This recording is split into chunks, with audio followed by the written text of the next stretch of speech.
You need to be the next Real Housewife, I think. We can audition you right now. All right, can you throw a mic on the floor? Just let me see. Can you flip a table?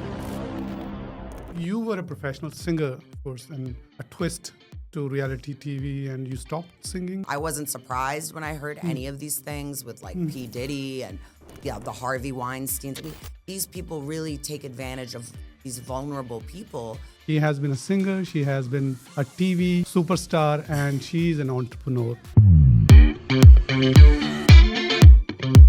Let's meet Taleen Marie from the Real Housewives of Dubai. So you mean the reality show is real? Yeah, It's shocking, not fake? right? It's not fake. When you say housewives, I mean, Yeah. you're not a housewife. No. Why playing a housewife? Secretly, have you ever wished you should have played in Dubai Bling instead? Oh God, I'm gonna kill You're you, Tariq. best. If I'm looking to become a star in a reality TV, right? Who do I need to approach? I mean,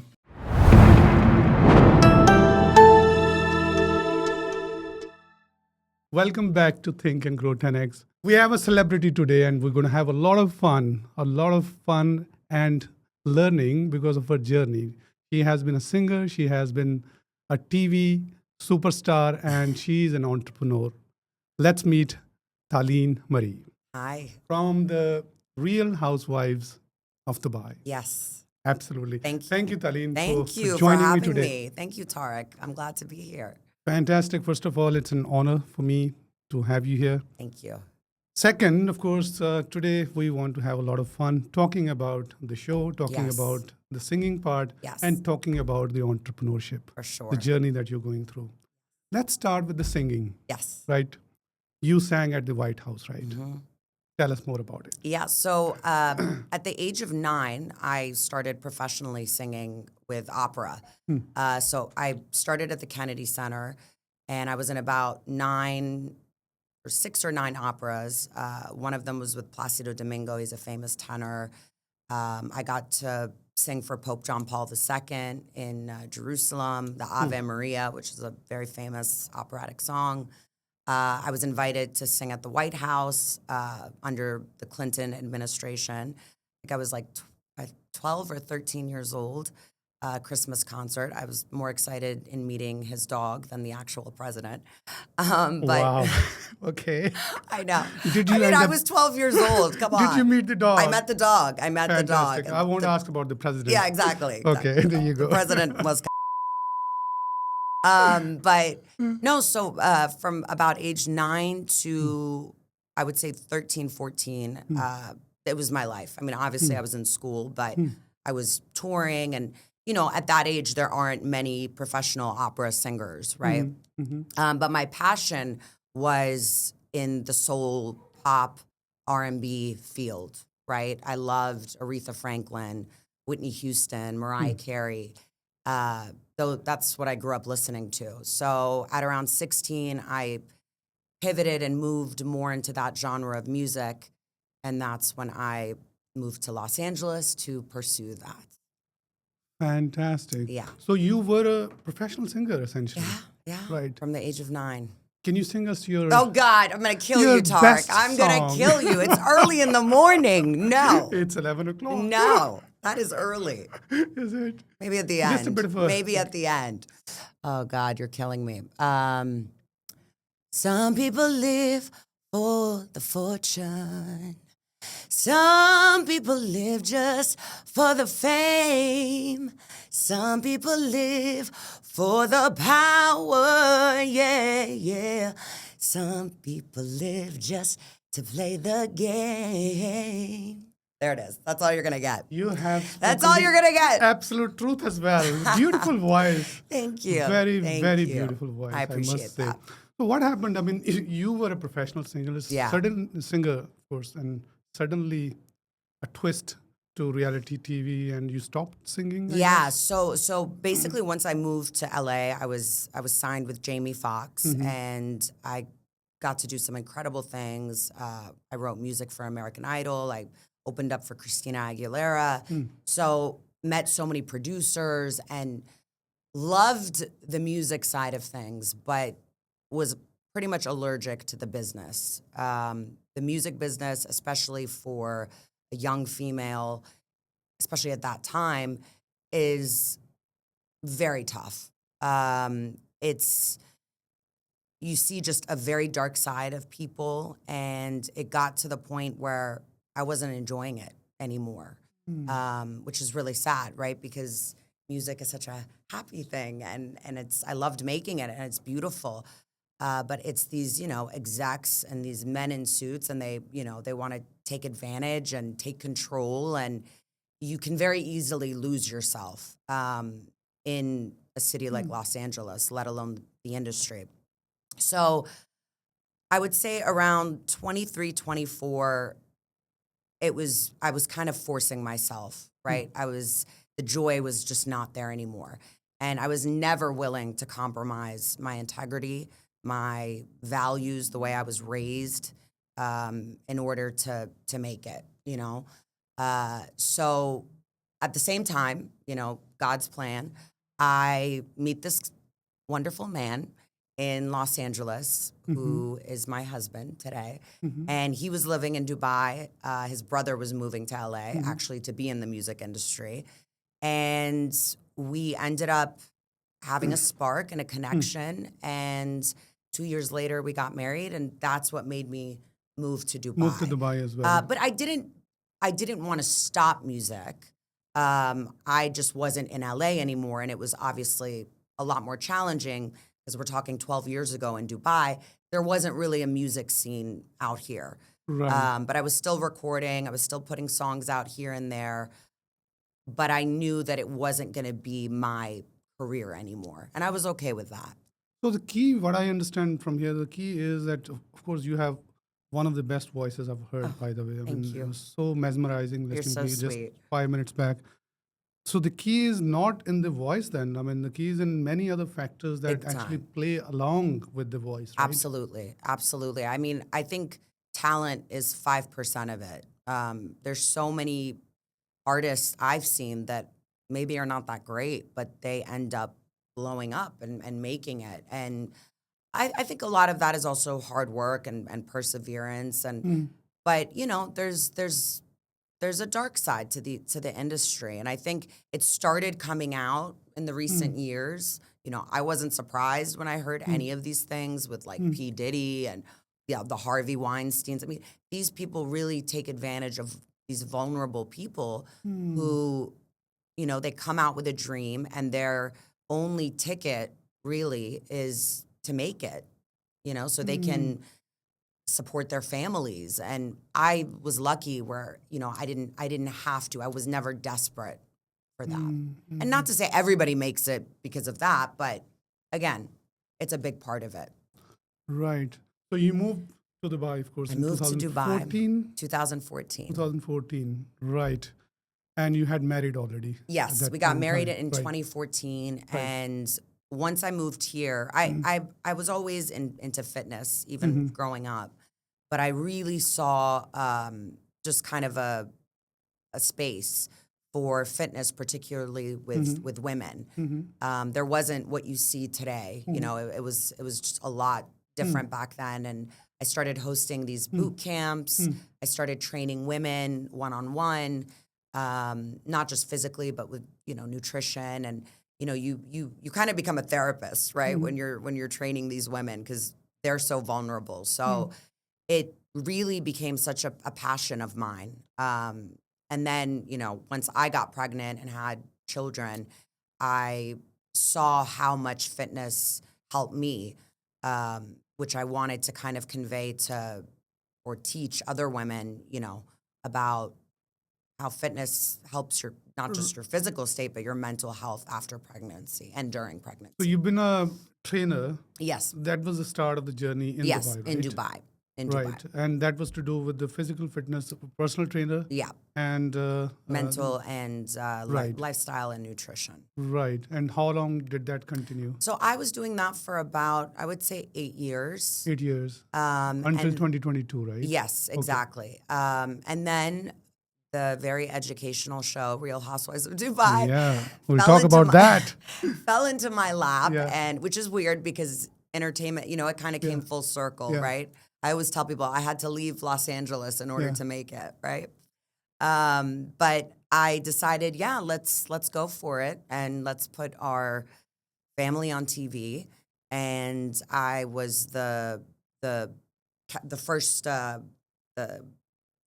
the one that replaced Nina Ali on the second season, right? So I was the new one, and I did one season of that, and we're on pause right now, but we should be coming back next year. So hopefully. Fantastic. Now, I'm just trying to link it to your story in terms of the singing. It seems like you have certain principles, certain way of working, and a Yeah. certain way of operating Yeah. when you're doing your work, right? Yes. So you left singing because of certain reason, Yeah. right? Now, Circumstances. Yeah. coming to the Real Housewives of Dubai was another, display of your personal life, Sure. right? Sure. Must have been a question mark, I guess, at some point. I mean, bringing your children, Yeah. bringing your husband, Yeah. showing the entire life on the TV and to the world. Yeah.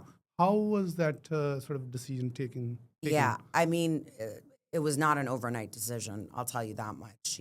Especially knowing what I know about the business. But I think I was in such a different stage of my life, and I felt prepared that I could handle what was to come, um, even though it was the unknown.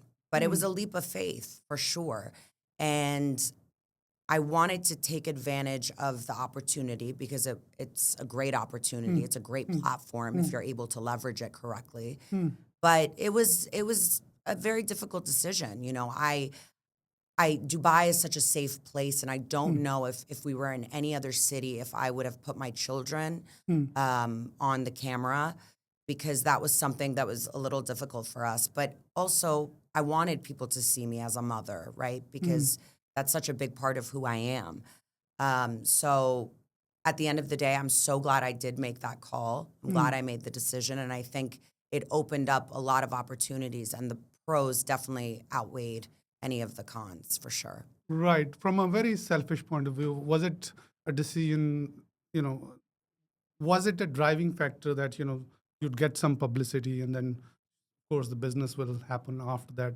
You were into personal training and you must have seen this as an opportunity that, okay, let's do it. And then we Yeah, can start something. absolutely. I mean, if you look at the history of the franchise, you have Bethany Frankel. Her company Skinny Girl went public.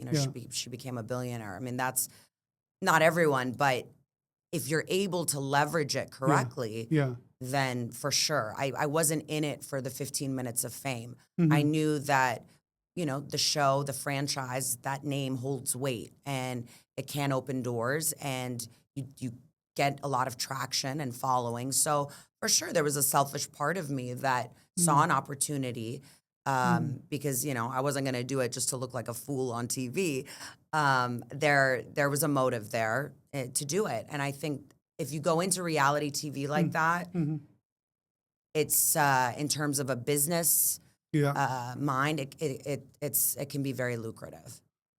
Well, if I'm looking to become a star in a reality TV, right? Yes. Who do I need to approach? I mean, you need to be the next Real Housewife, I think. Right. And how do I get it? I know some people. All right, I got you. We can audition you right now. Let's see how. Can you cry on cue? Yes. Let's see. Absolutely. There you go. Perfect. All right. Can you throw a mic on the floor? Just let me see. Can you flip a table? Yeah. You got it. You're hired. Done. Okay, I'm up for the next season. Perfect. Season 3. I'm gonna I hold need to you talk to to my it. wife now. All right. I'm going to hold you to I'm it, literally Tariq. sweating now. Honestly. But fantastic. I mean, I guess it's through a connection, right? Yeah. It's done through a connection. You must have known someone. Yeah, so to answer your question, I knew one of the girls she was actually one of my first friends when I moved to Dubai. I knew her from the first season, and she put my name forward because the casting people were looking for other people. So it was me against like thousands of other women, and then they have to do their due diligence, and you kind of go through an audition process.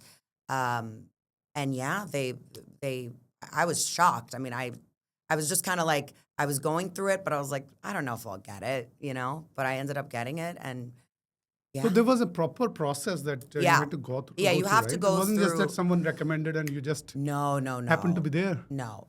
Because Wow. look, I mean, you could fit the bill, right? You could have the lifestyle, but then as soon as the camera goes on you, you're a deer in the headlights, right? Like you have to be somewhat of a personality and be comfortable in front of the camera. And I think because I was, growing up, I had that experience. I think it kind of came natural to me where, for better or for worse, when we were filming, I would literally forget that the cameras were there. I would forget that I was mic'd.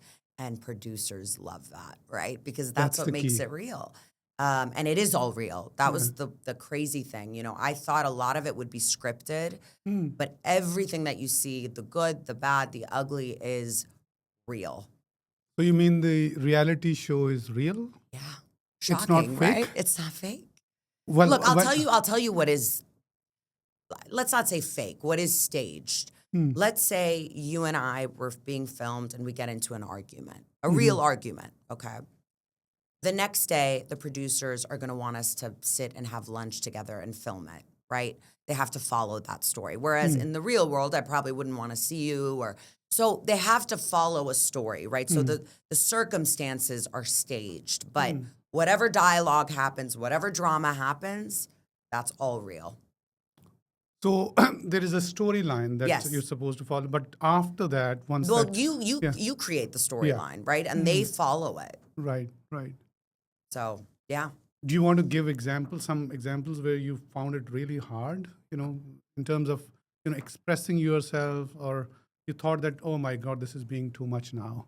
Yeah, I mean, look, there's always the fear because you don't have control of the editing, right? So there was one particular episode where we were at Caroline Stanberry's house, and it's actually the most watched episode in the whole season because the drama just blew up, and I wasn't expecting it.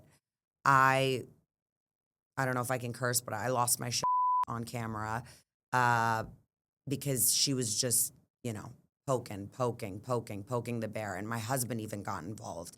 And you can YouTube it. I mean, the whole scene went viral.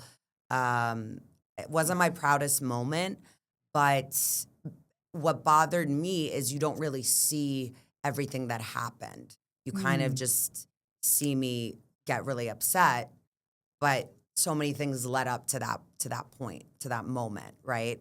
But again, I don't regret it because I also got so much support from people who saw what was going on.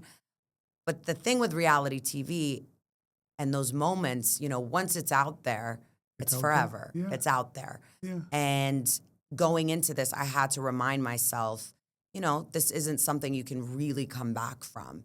Yeah. So while you do want to be in the moment and you do want to be present and it is real, it's tough because you got to think about this. My kids are going to see this. My grandparents, they passed away, but they're going to be rolling in their grave. Maybe, who knows? Like it's a forever thing, right? But like I said, I believe the pros outweighed the cons, and I have so many women that come up to me and say, I had one woman, she was going through rounds of chemotherapy in the States, and she said, every time your show is on, I watch it, and when I'm doing my chemo, and it just takes me out of my reality. So thank you. Like, you put a smile on my face. And that to me is worth it. Or, people who've had a similar fertility struggles like me that I opened up on the show, they connected to that. So I try to focus on the positive that it brought versus any of the, scandalous things. Of course, drama. you were going through these different scenes and situations. Yeah. Of course, your family life is out there as well. Yeah. Your husband, your children are part of the show. Yeah. What kind of arguments did you have at home after the recording? Honestly, that was the easy part. It was Really? the drama was never in the house. I mean, my husband is very, very supportive. It was funny though, because in the beginning, he's like, we can't do this show. He's like, you're crazy. His family, they've been in this region for 30 plus years, and he works with government and he has a reputation. But literally by the first episode, he was like, okay, where's my lighting team? He liked it more. He liked it more than I did. Okay. So I made it very clear that after I'm done filming, I don't want to talk about it. I want to come home. It's like I just want to shut off and be with my family.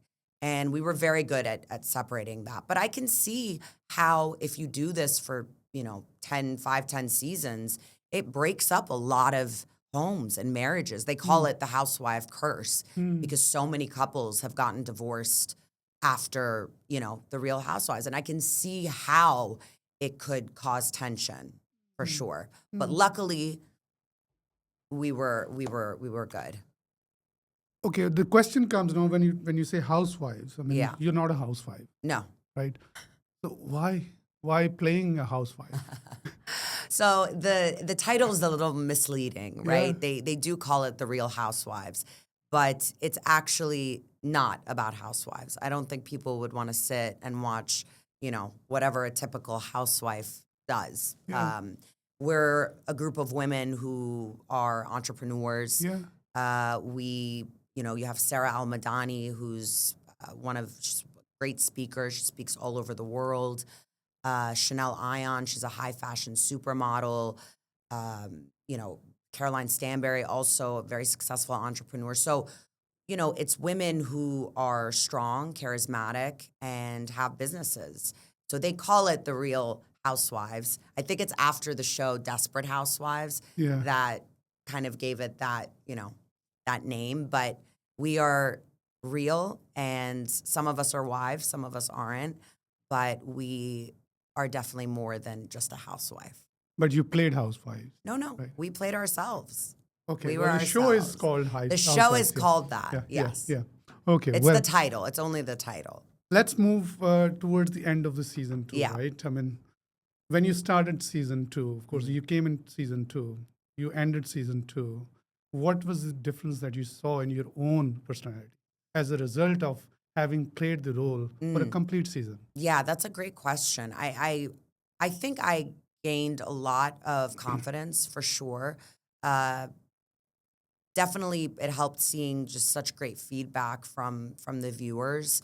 I went into this being like, I'm gonna be myself, like unapologetically myself, because I didn't want to have any regrets. I didn't want to go into it and be somebody that I thought people wanted to see, and then the whole thing crumble. So it made me realize that I have good instincts and to trust the process. And it really gave me that confidence that I made the right decision because it was a huge leap of faith. And I'm not a huge risk taker. And I think, correct me if I'm wrong, in business, sometimes you have to take those big course. leaps, right? And sometimes they work out and sometimes they don't. And it was just a really good confirmation and reassurance that, all right, maybe I do know what I'm doing, maybe I made the right decision. So I definitely saw a lot of growth in, when I started to where I finished because it wasn't easy. And how did you see yourself walking out in the malls and, Yeah. what was the reaction from people? I get more recognized in the States because it's not as big in this region, but it still trips me out. Like I'll be in the supermarket in the East Coast in Washington, and I'll have like someone come up to me and they're like, "How are your girls doing? How is Raphael?" And I'm like, oh yeah, the show. I'm like, yeah, that's so weird. Yeah, you know everything about me, So to see that reaction from people and like what I was saying about how so many people connected with me on the show and felt that I was really relatable. It's great. I love it. It's good that you mentioned states now. I mean, talking about Dubai, Yeah. how was the reception of this show in Dubai? Yeah, look, the first season, I was nervous because I didn't know how it was going to be received. About 10 years ago, actually, I shot a pilot called Women of Dubai, and the government shut it down because there was alcohol in it. They wanted nothing to do with it, so it never went anywhere. And this was with a company from the States. So the Real Housewives was actually before Dubai Bling. It was the first reality show that came out. and it was well received.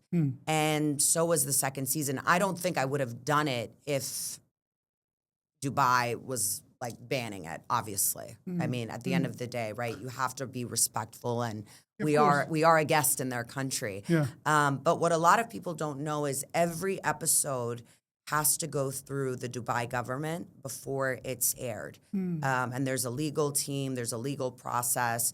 So the difference between the States and here it's a little bit more, there's a little bit more red tape.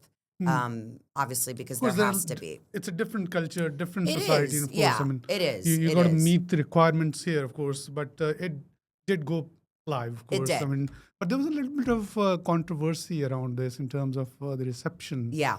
What was that exactly? Well, I think similar to what you just asked about the housewife thing, when they found out the Real Housewives were coming and then they saw who was on the cast, they were like, wait a minute, these aren't just housewives. So that threw a lot of people off in the beginning. And then, you know, these shows, they're built on scandal. They're built on drama. And Dubai is a very safe and positive place. So I think a lot of people were worried that, you know, it would be trashy or, you know, it would taint the reputation that Dubai has. But I think if anything, it made people, especially the Western world, realize, wow, Dubai is so much like the States, and there's so much to see. I mean, when I first moved out here, my friends back then were like, blink twice if you need help. You know, are you just in a desert with camels around you? I'm like, no. I'm like, I am living my best life here. And people see that in the show. They see the glamour. They see the fashion. They see what an incredible city it is. So I think it Absolutely. had an opposite effect, really. Yeah. So you mentioned Dubai Bling. Yeah.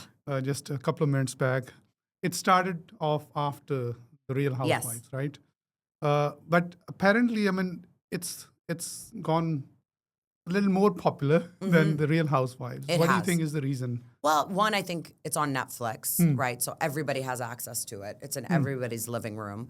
Our show was on OSN Plus. Our show was also all females. Our show was also in English.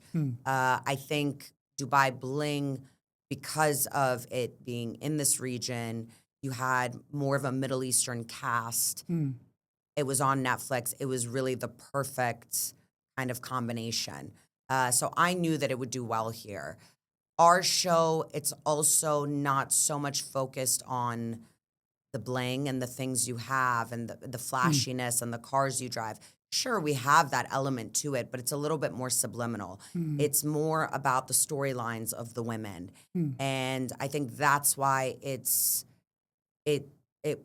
was more of a success in the States, and it's also a well-known franchise. Of course, in the it's States. one of the biggest, right? One in of the the world. biggest. One of the biggest. And Bravo and NBC, you know, they're a huge conglomerate in the industry.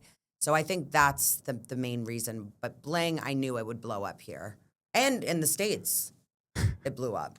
Related question. Yeah. Secretly, have you ever wished that you should have played in Dubai Bling instead? No.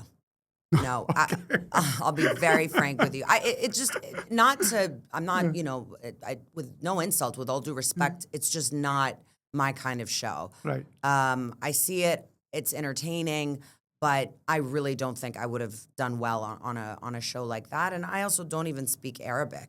I speak very, very little. So I don't think I would have fit the profile that they were looking for. Real Housewives was definitely my lane.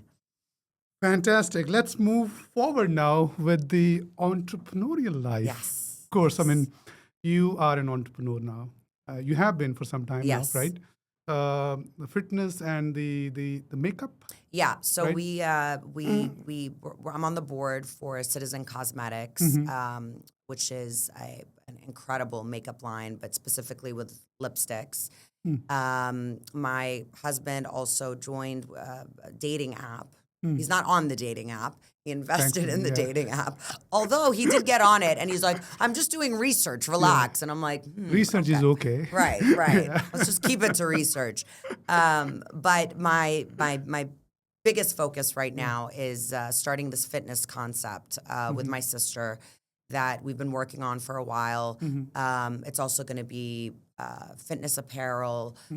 It's lifestyle, but it's a concept that doesn't exist in this region. That's all I'm going to say about it.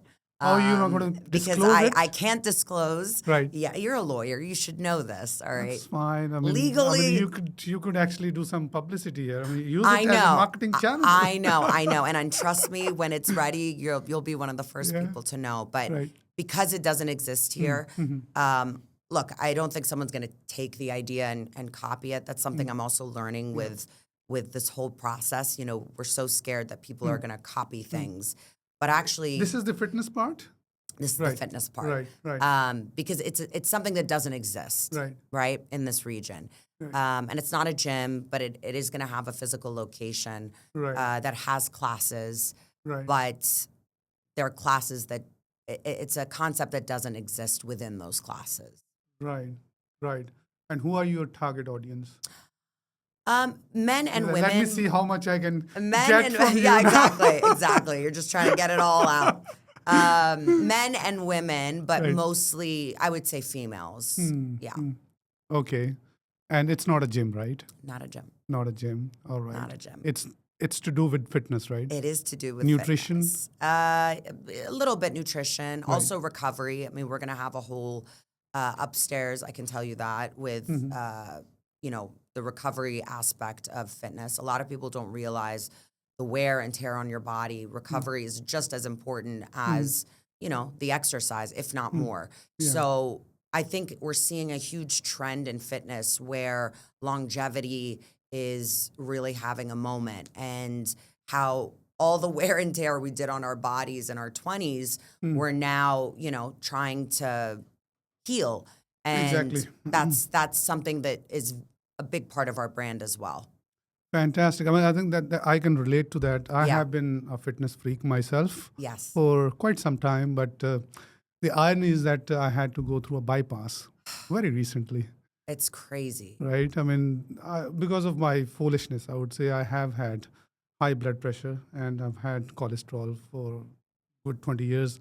But borderline, I was trying to take care of myself through nutrition, through exercise. But, doctors have told me that, when you have blood pressure, when you have cholesterol or diabetes, which I don't have, you have to have medicine, right? And you didn't want to take that medicine. Yes, I didn't want to take that medicine. I wanted to prove that I can stay fit and I can still fight with these things. Sure. Now, thankfully, we found out just in time, because I didn't have any symptoms, lucky. by the way. Wow. I never had any symptoms at all. Was it just one day you just... I went for a medical checkup and they found out from the ECG that, I had a heart condition, and, they did the test and eventually the angiography. And then we discovered that all my arteries were almost completely blocked. And then bypass was the only option. The point I'm making here is that, of course, you mentioned wear and tear, what happens in 20s. You try and, of course, see that through, and the actual result is seen in your 40s, by the way, right? And 40s and 50s is the time when you see things changing big time, right? Well, I'm not there yet, but you're not there I'm almost yet. there. But I'm sure you're aware of that because of course, you're into fitness. Of course. Now, what can we do in this situation? Of course, I mean, in 40s and 50s. I'm in 40s. Yeah. Okay. Well, you look. I would have thought 30s. So that's pretty incredible. Thank you. Look, I think then this isn't groundbreaking information, but you are what you eat. Nutrition is so important. I mean, I've seen people working their off at the gym, and then they're just eating the wrong thing, and there's no results. There's no benefit whatsoever. Why are you even working so hard at the gym? You're not gonna. It's what you eat, and not just in a physical form. I mean, medically, the types of foods you eat, decrease inflammation in your body, which inflammation is the #1 trigger for cancer. You see it a lot in the States. I mean, the portions are so big and there's so much sugar. Huge. They're mighty. It's crazy. I think portion control is key. I tell my clients that that's one of the number one. And balance of, a lot of people are like, I'm on no carbs, zero. I'm like, no, that's not the right way to do it. Correct. Like Yeah. carbs are not the enemy. You can have bread. It's okay. It's just how you divide, your macros, right? It's how much protein are you taking? How much fat are you taking? Healthy fats. I think cooking at home or meal plans, I'm a firm believer in that. Are you? I am. I've been on Right Bite for 3 years now, and it's totally changed my body, how I feel, because they do it all for you, right? And if you're on the go, it just makes life so much easier. I think when you go out to restaurants, you don't know how they're making it. You don't know what they're putting in it. So if you can eat at home, if you can cook, I think that's key. I don't believe in restricting yourself. Earlier, you offered me chocolate, which I'm going to have some. I don't believe in these strict diets. I think everything, glass of wine here and there, I think everything in moderation is okay. It's a lifestyle, It's right? a lifestyle, you can't kill yourself over exactly diets or something. You can't, because those they are not sustainable. I don't even think about it anymore. I get up, I go to the gym. I'm programmed now. I'm wired. So it's difficult, I know, for a lot of people to start that, but I think once you show up, once you start, and once you just kind of integrate it into your everyday, where it just becomes so autopilot, that's what's going to last. So in essence, you are what you eat. Yeah. Right? You really are. And Absolutely. walking is so important. If you don't want to lift weights, if you don't want to go to just walk, get those steps in. I'm trying to come to terms with walking now because of terms with walking. I mean, I have been exercising in the gym before the heart surgery, of course. Yeah. After the heart surgery, I mean, doctors have advised me not to lift weights. In fact, I started lifting weights after 4 months, and I pulled a muscle, and I'm trying to recover from that. Now, the reason I say that I'm trying to come to terms with walking is that walking is the only option that I have, and I'm walking every day, actually. Outside in the or on the treadmill? Yeah. Outside. Mentally, I feel that walking doesn't really help, apart from making me think about nature, which is beautiful, by the way, in the mornings. Right. But I somehow have this mindset that, unless I lift weights, unless nothing's you're like, going to and you're sweating and you're breaking. I completely get it, because I'm the same way to a certain extent. But the effects of steady state cardio, which that's what it is, right? You're not spiking your heart. Are the most beneficial for the long term and for your heart and for your BPM, everything. You don't have to kill yourself to feel like you had a good workout. Swimming is also fantastic. fantastic. I love it. Yeah. I just met an 88-year-old ex-Olympian the other day, and he looks like he's 60 because he swims every day. So while it doesn't feel like the hardest workout, it's so important for your body. It is. It's movement. Walking on incline is even better. It's easier on the knees. Running, terrible for the knees. I would brisk walk if I were you, just to get some of those hits if you want. But if you can maximize the walking, I've seen so many benefits. Me personally, and people who are older. I mean, my parents, every day they walk, and it's just put years on their life. Well, thank you. That gives me a lot of reassurance, by the way. Keep walking. I'll definitely continue with that. Walk the walk, Tariq. I'll walk with you. We'll walk together. Let's do it. Yeah, absolutely. Now, getting back to the entrepreneurship, of course. I mean, from being a celebrity to starting a business, I mean, are you hoping that, your celebrity status would somehow help you in the business? Sure. Yeah. It's, as I said, it's a platform, right? So utilizing, I mean, just the growth I've seen over social media, and it's really my target audience, which is females, definitely has a big factor in my business. If we start filming again, I want to show that part of my business. That's marketing right there, right? That's getting the name out there to millions of eyeballs. So for sure, that celebrity endorsing matters. And I have a great network. You know, the network is key for any successful business, I think. If you can use your network strategically, it's power, you know? So that definitely plays a role in it. I mean, I think even if I wasn't on the show or didn't have the celebrity status, so to say, I have a really hard time calling myself a celebrity. Like I just do. I hate it, but You yeah. get used to it. I know. It's so weird, right? I think, you know, if I wasn't even on the show, I would still be doing this business. But I do think it facilitates and I think it opens doors and it gets people to listen.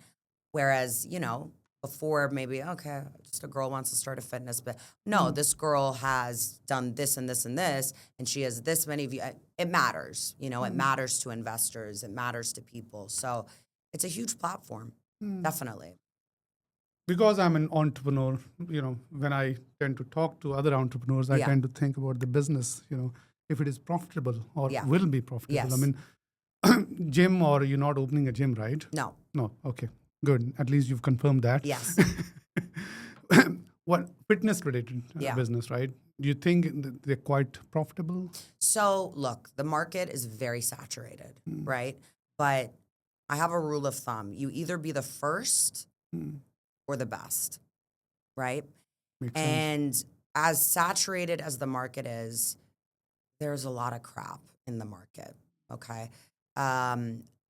I think if you have a really strong product and it's a great quality, and my sister and I have spent so much time, sometimes I think too much time, on really perfecting it, that people will come back, right? I don't think you're going to have an issue with people trying it, but it's it's getting that retention, right? It's you want people to come back. And if you get that hold on people, then I think it can be a very lucrative business. And also, you can't be so in a box, right? You have to have room to grow. Our business is very multifaceted. So we've kind of thought big picture. We have like a 5-year, 10-year plan, which I'm sure will change over time. But I think you have to think and grow. Absolutely. Think and grow. Right? Very natural. You do. And that too, 10x. Yeah. And 10x, yes. Yeah, absolutely. Absolutely. Do you have investors? No. Do you want to be one? Well, absolutely. I'll look at the business plan. Let's talk about it. Let's then. talk. What is the business? He got me. I was going to fall right into that. Damn, you're good. You are good. The question is, what is the business? What is the business? So we do have some investors. I've been putting a lot of my personal investment into this. But of course, you know, you don't want to have too many cooks in the kitchen, and we want to have strategic partners, people who know and understand the industry. But yeah, if you're interested, as soon as the cameras go off, we'll talk. Yeah, we'll talk. Absolutely, absolutely. Now, in terms of one question that comes to my mind always, I mean, we've talked about it a little bit. You know, of course, you are going to be doing great, I think. I mean, your own marketing will be quite strong because of your face value. Yeah. But, you know, the real business, when I grind in the business, you know, I've seen it over the last 11 years, it's very boring. And, you know, if you have fans, they might test it out and then they might leave. Right. You know, do you have that in mind that you that's have to have a real product? That's what I'm saying. Like, you will get people through the door, right? But it's the retention. Are they going to come back? That's the big thing. And I think, I know, I'm so confident in our product that they will come back. And look, most people, they don't like to work out, right? So you have to make it a little bit easy. And what I mean by that is in terms of location, you know, with traffic in Dubai, which is a nightmare, you know, it has to be a strategic location. You have to think about all of that. The location, is it closer to your demographic? Do you get foot traffic? Is that so we have literally, and you know, nothing's perfect, of course, but all of those variables, they matter. And it's being able to have a digital presence as well. I think COVID taught the entire world that that matters. Of course. You know, when you can't physically go somewhere, the digital market boomed, especially fitness. I mean, look at Peloton. It made millions, billions. It became public because of COVID. So you have to be prepared for all of those things. And, you know, the world is moving. The world is changing. You have to stay relevant and be up to date. So I think, again, we have such a strong product that you're not just going to walk through those doors. You're going to come back and you're going to have a great ass after you leave. Wow, amazing. It's a great workout, I'll tell you that much. He's like, I'm investing. Let's go. I need to know the business. Now you're dying to know. Yeah. Fantastic. Now, of course, you're not a housewife, right? No. But you are a mother. I am. Right? And you're an entrepreneur. Yes. It's not easy balancing the two. No. What's your experience like? Yeah, it's not easy at all because I'm a very hands-on mother. Yes, I do, you know, they have a nanny, but I always tell people I think having a nanny actually makes me more hands-on because the nanny can do, you know, the laundry stuff and I can actually be present with my children and be there for them. Raising kids in general, you have 4, so you know what it's like, is tough in this day and age. Absolutely. My 6-year-old knows more than me sometimes, and I'm just like, wow, how she's just growing so fast. Do I have the mom guilt all the time? But I think that's just a sign that I'm actually a good mom and I'm doing the right thing. You know, being an entrepreneur, it also shows my children a lot. And I have to remind myself that I want them to look up to me and say, well, yeah, okay, maybe she couldn't make my football meet or whatever, but that's okay because she was trying to make things happen and she was trying to grow her business. So I have to, and yes, they're still young, but I have to remind myself that what I'm doing is also for them, right? And not just financially, but it's also to show that as women, you know, we can do everything. We can. It's not easy, but we can. Well, that sounds all great in theory. Yeah. What are the practical challenges that you face on a daily basis? Time management is key. I think, you know, I try to write out as much as I can, and I like writing. I'm not the type to put it in my phone. I think it's just old school, me writing it. I retain it better. I love that. Because Yeah. I'm a firm believer in that. Yeah. I'm very old school with the notebook. Time management is key. My husband and I also, we really set time. We prioritize our relationship too. I think we have at least one night where we do a date night, at least once every 2 weeks. That's so key, right? Absolutely. To not Agreed. lose yourself, really. Yeah. So time management is key. I think, again, asking for help is okay. You know, my parents, they spend a lot of time out here, and my mom is so involved. Like, I don't know if I could have done it without her. So she's very hands-on. I think surrounding yourself with family, I'm blessed that I'm able to do that, is so important for the children. So I think time management, I think family and red wine. Just coming home and just having a glass of wine because sometimes you just need to breathe because it's a lot. Yeah, it's a Dubai lot. I is mean, so when I reach home, I fast-paced. need to relax for a bit. Yeah, Before I can engage with the family. And that's It's okay. very, very important. Like, I think we have, and whatever it is, I mean, even if I go and exercise or something, it's you have to, don't look at it as being selfish, right? It's when you make that time for yourself, you are a better father, you are a better mother, you are a better spouse, because we all need that time, and that's okay. Whether it's an hour, whether it's 2 hours, then you're more present. Yeah, it's simple. If you can't take care of yourself, how are you going to take care of others? What's the rule on a plane? Put your oxygen Yes. mask first, and then. Absolutely. And I Absolutely. truly believe that. Not many people understand that. No, actually, they burn don't. themselves for others, and they burn themselves as Yeah, well. and along I've with I've them, yeah. had to I struggled with that initially. I've had to learn that just by force, because it's very easy to burn out. I've had to learn. I'm not well taken care of. Nobody around me will be. Absolutely. And do you get complaints from children? Are you kidding me? I should ask what type of Yeah, complaints. exactly. My God. It's funny. It's like you can't wait for the day that they say mom, and then they don't stop. Mommy, mommy, mommy, mommy. Look, I always had a rule that I would put my kids to sleep. Yeah. Bedtime was always our thing. But of course, sometimes that's not sustainable. So they got very used to that, mommy putting them to sleep. And if I have meetings or have events to go to, they put it in the complaint box there. Mommy, you don't love us. You didn't put us to sleep. That's a Mommy, daily comment. or it's, because I have two, right? It's you love her more. And I'm just like, oh my God. Now I know what I put our parents through. Yeah. I really do.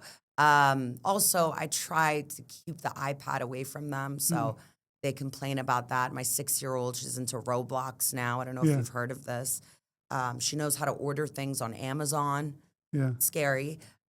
So, mommy, you never let me have the iPad. You never let. So I'm getting those kinds of complaints. But you know what? That means I'm doing my job, right? Yeah, there's so many things to learn from Taleen. Honestly, being a singer, being a TV star, celebrity, entrepreneur, mother, and balancing it out and ensuring that self-care is at the center Yes. of everything. I think that's the main thing here for any entrepreneur, for any 1000%. mother as well. Yeah. If the mother takes care of the children, of course, she needs to take care of herself Yes. first This is key. to This ensure is that so she can key. take care of the children Yeah. and then the husband. Yes. The other husband child. is also the other child, of course. Absolutely. On that note, I have a few questions. Rapid fire. Okay. Yeah. Yeah. Are you ready for that? I'm I've written ready. down Oh, a rapid few fire. questions. Okay, let's do it. I've written down Hot some seat. questions for you. Oh, God. It's in my mobile. So, what is the hardest, being a reality TV star, a mother, or an entrepreneur? A mother. That's the hardest. Yeah. That's my greatest creation. Yeah. And what is the most enjoyable experience, being a TV star, being an entrepreneur, or a mother? A mother. Again, the same answer. I would agree with that. Given the chance, which show would you choose? Dubai Bling or the Real Housewives of Dubai? I think you know the answer to that. Real Housewives of Dubai. I would have thought Dubai Bling. No. Really? Really? Just joking. Which one is more popular in Dubai? Dubai Bling. Dubai Bling. Yes. Okay, well, the Real Housewives of Dubai is more popular in the States. Correct. Right? Yeah. Correct. So, in terms of popularity, I think the Real Housewives would probably have more views. On a global level, Yes. I think so. Yeah. Yes. Yeah. Which one is more rewarding, being a singer or a TV star? TV star. TV star. Yeah. What is the business you're starting? So it is a fitness business and longevity, and it's the first of its kind in this region. That is a beautifully crafted answer. Thank you. Okay, which business? The last one. Yes. Not the least. Which business is likely to generate bigger profits? Cosmetics or gym? Great question. I think if you do it correctly, cosmetics. Cosmetics. Cosmetics is a billion dollar industry. Yeah. Also very saturated. Yeah. But if you kill it in the cosmetic industry, I mean, you're good. Look at Rihanna. Look at Selena Gomez. Look at Lady Gaga. Look at all these people who are now in cosmetics. All these celebrities. Yeah. Kylie Jenner. I mean, does it mean that a cosmetics business would automatically become more profitable than a gym business? Depends, right? Depends. If I'm saying if you have two great products, Yeah. fitness and cosmetics, Yeah.